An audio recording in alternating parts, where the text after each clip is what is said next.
So, andito ulit tayo sa Airport Terminal 1 ng Dubai para sunduin ang client natin na si Sir Glenn na nagmula sa Pilipinas. Ang pinrases natin sa kanya is agency hired process. Bali, hihintay namin sila at tatanungin kung ano mga pinagdaanan niya para sa process na to. Let's go! So, andito na si Sir Glenn. Kanina pa po ba kayo nakalapag? Oo, kanina pa. Mga anong oras po? Naantay ko lang yung driver bago mag-6. Kaya lang po, hindi kayo nakakonect ng wifi agad. Mabuti ka mo may nagturo sa akin na dito para makakonect ka ng wifi. Ay, naman po. Ano po ba? Sir Glenn or Sir Glynn? Sir Glenn. Glenn po ang Glenn. Okay lang. So, kamusta naman po ang naging interview nyo or naging ano nyo po sa immigration? Mga tinanong po. Wala naman. Yun lang nakaraan kasi yung July. Paalis na sana ako, tourist visa. Opo. Na-upload ako. May offload record na po. Gawa ng nag-fill up ako uli doon para mawala sa system nila yung record ko. Doon lang po tumagal kasi pag may offload record po, i-clear po ng immigration yun para... So, bakit naman po kayo nag-tourist? Kasi gusto ng amo ko na mapabilis eh. Ano naman po nangyayari nung nag-tourist kayo? Hindi ako pinayagan kasi nga baka kasi pag Pilipino raw maraming dahilan, ito, ganito, ganyan. Hindi po naniniwala silang magtuturist kayo pag... direct po ba? From Philippines to Dubai ang naging ano nyo? So, nagka-offload record po. Ano pinaramdaman nyo nung nagka-offload record kayo? Nanghihinayang din ako kasi nga malaki ng gastos yung company ko. Opo. Tapos wala silang magagawa. Yung dinaan ngayon sa agency. Legal process po para walang problema sa immigration. Dito naman po sa Dubai, sa Dubai na immigration, wala namang problema. Alam problema, iniscan lang po yung passport saka... Doon lang sa atin napaka-higpit talaga. Opo. May mga kamag-anak po ba kayo dito, sir? Mayroon akong pinsan dyan sa Jebel Ali. Isa. Nag-iisa lang. Ka-work niyo po? Hindi, Sa work niyo ibang rin? kumpanya siya. Saan niyo po nahanap yung work niyo, sir? Dati na yan sa company ko. Galing na po kayo dati dito? Dati na ako dito. 10 years ako dito. 10 years na? Tapos ba't po kayo Tapos umuwi? nag-for good ako. Naka-isang taon kalahati ako doon sa atin. Yung kinuha ako ulit. Ba't naman po naisipan niyo mag-for good, sir? Wala yung nawala yung kay isa kong lalaki. Ay, ganun. Nawalan ako ng gana doon. Time na yon. Parang na-down po kayo na, siyempre, kailangan yung may karamay din yung asawa. Ilan po ba yung anak niyo, sir? Isa lang? Yun lang, sir. Yun lang. Ilang taon na po yun? 9. 9 lang po. Laki na. Medyo elementary na po. Oo. So, huwag tayo malungkot na. Okay lang. Ganun talaga ang buhay. Opo, ganun talaga. So, ano po yung masasabi niyo sa process namin, sir?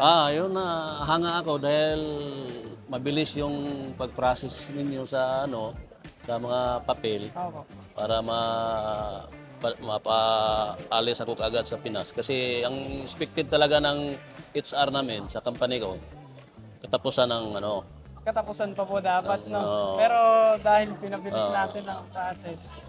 So, saan po kayo tutuloy niya? May free accommodation Jebel po Ali kayo? mayroon. Jebel Ali pa po, yung sundo niyo po, nakontak niya na? Napunta ko na. Yung HR namin. Papunta na raw yung driver. Ano pangalan ng HR ni sir? Siya lagi yung babae po, ano? May, si Miss May May po. at saka si Ma'am Juna. Opo, dapat nga daw po sasama siya magsundo. Si Ma'am Juna sana ang sasama. Opo.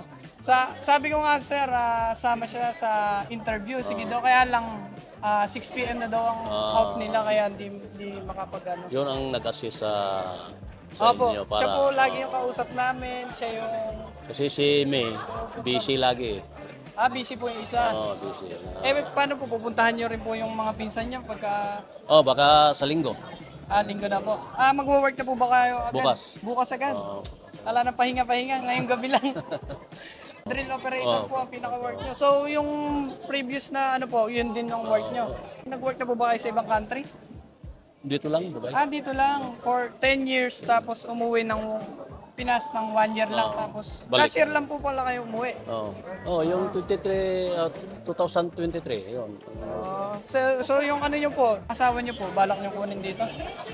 Baka naka-isang taon ako dito, ihingi ako ng tulong sa amo ko para yung company na mismo ang mag-visa. Para idadaan din sa inyo katulad sa akin. Pero pwede rin ang family visa, sir. Pwede niyo siyang... Hindi kami yan eh. Hindi kami kasal. Idaan ko sa company ko. Mag-work din siya sa company nyo para mas ma-legal process. Bali, i-recommend ni sir yung asawa niya na mag-work din sa company niya para magkasama sila. Kung hindi sa kumpanya, sa iba. Opo, ihahanap natin ng company, lalo na andito na kayo, andito na yung chance. Kamusta naman po ang buhay sa Pinas? Hirap din. Mahirap pa talaga, ano? Malaking ang ano, May pero work din po kayo doon. malaki naman ang sahod. Kaso lang, doon ka sa kaltas manghihina. Laki ng mga tax. Opo. Dito po talagang alang tax, makakaipon kayo.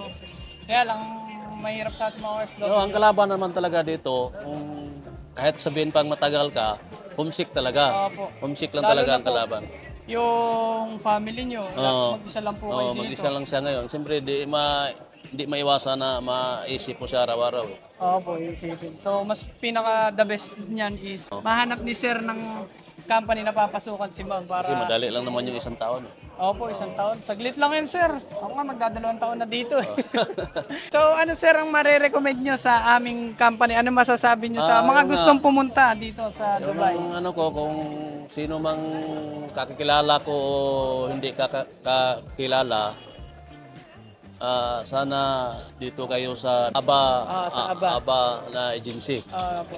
Sana kung mayroon kayo mga kamag-anak na gusto pumunta, dito na kayo sa ABA na agency na to. Kontakin nyo lang po ang ABA. Lahat ng process na pag gusto nyo pumunta dito, family visa, tourist visa, employment visa, pag may employer na kayo.